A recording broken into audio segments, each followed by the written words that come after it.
Workshop तो आपके प्रत्यक्ष उपस्थिति के दृष्टिगत रख के की जाती है। प्रयास करना चाहिए आप लोगों को, क्योंकि वर्कशॉप का 90% या 75%, 75% जो पार्ट है वो कभी ब्रॉडकास्ट नहीं होता, इसलिए उसको वर्कशॉप का रूप दिया जाता है। वरना तो कोई भी अनुष्ठान में ये किसी तरह से करके उसको कर सकते हैं हम, यानी कुछ ऐसी पद्धतियाँ, कुछ ऐसी प्रक्रियाएँ, कुछ शिक्षा व्यवस्था के ऐसे अंग उपांग, कुछ ऐसा प्रोसीजर, कुछ ऐसे सीक्रेट्स ऑफ सीक्रेट जो प्रत्यक्ष ही बताए जा सकते हैं, सार्वजनिक मीडिया पर उनका उल्लेख नहीं किया जा सकता, जब वो सभी के मतलब के नहीं हैं, उनको दृष्टिगत रखते हुए वर्कशॉप का आयोजन किया जाता है। वर्कशॉप में जैसे पिछले दिन हमने वर्कशॉप की, लेकिन वर्कशॉप की जो विधि है या जो नारायण और लक्ष्मी का विग्रह है वो कैसे काम करता है उसका तो पता ही नहीं है। उसके लिए जो पाठ किया गया सिर्फ वो आपके साथ शेयर हुआ है, वो तो उसका 10 से 15% भाग है, 85% तो उसके साथ कुछ और चीज़ें हैं। तो वो तो आप जब प्रत्यक्ष रूप से जुड़ते हैं तभी उसको समझ पाते हैं। तो कोशिश तो ये करें, ये कम अनुष्ठानों में कर सकते हैं, खास नवरात्रों में कर सकते हैं, कोई प्रॉब्लम नहीं, लेकिन जो चीज़ आपको सिखानी है उसमें अगर स्वयं आ पाएँ तो अच्छा है, नहीं बहुत किसी मजबूरी में नहीं आ पा रहे हैं तो एक अलग बात है। और देश फैमिली ट्री तो हमेशा संकल्प में लगाना ही चाहिए आपको, चाहे आप अनुष्ठान में प्रत्यक्ष आएँ, चाहे प्रॉक्सी हों, चाहे स्वयं बैठें, चाहे कहीं पर भी हों। जितना आपका पारिवारिक विवरण, जो फैमिली ट्री का एक अभिप्राय है, आपके परिवार के बारे में जितनी अधिकाधिक जानकारियाँ अनुष्ठान के सम्मुख, अनुष्ठान के समय, अनुष्ठान के निमित्त एकत्रित और प्रस्तुत की जा सकेंगी, उतना उस अनुष्ठान विशेष का या उस प्रक्रिया विशेष का या उस पूजा विशेष का लाभ मिलने की संभावनाएं बढ़ जाएंगी। और अगर उसमें कमी रहती है तो वो कभी कभी मिसफायर भी हो जाता है। जैसे कि बहुत बार बहुत से शहरों में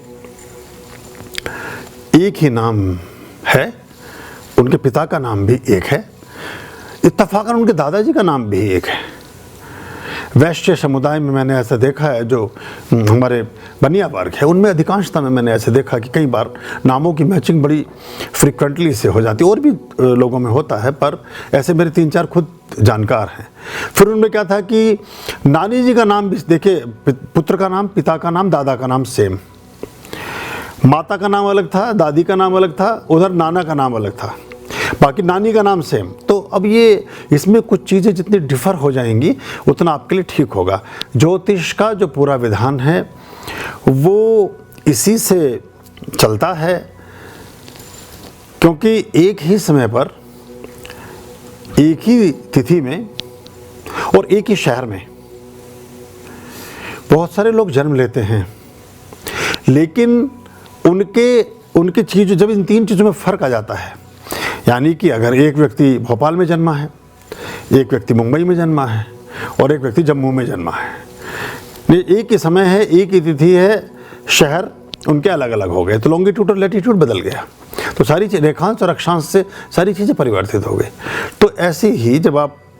अपना संकल्प लगाते हैं या करते हैं, सामान्य पूजाओं में भी, बड़े अनुष्ठानों में भी, अब दीपावली पर जो पंच पर्व होगा या और बहुत सारे पर्व हैं, विजयदशमी पर्व हैं, अपने घर पर बैठकर के भी जब आप कोई बड़ा पर्व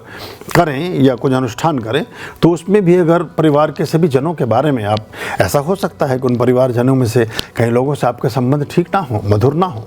लेकिन उस आए तो जन्मे तो आप उसी परिवार में है ना, आपको ईश्वर ने निश्चित तो उसी फैमिली प्रकल्प में भेजने का किया था, इसलिए आप उस कुल कुटुंब में जन्मे, वरना कहीं और भी जन्म ले सकते थे। तो वो जैसा भी है, इसलिए हम कभी कुल कुटुंब को बदल नहीं सकते। हम सारी चीज़ें कर सकते हैं, हम अपने भाई को नहीं बदल सकते, हम अपने माता पिता को नहीं बदल सकते, हम अपनी बहनों को, अपने मतलब दादा, किसी को चेंज नहीं कर सकते आप। तो वो एक निश्चितता के साथ आप जीवन के जन्म में शामिल होते हैं, इसलिए उसमें उसका महत्व और विधान माना गया है और वो अपना एक विशेष मायने रखता है। अभयाम भज रे चित संततम मायाम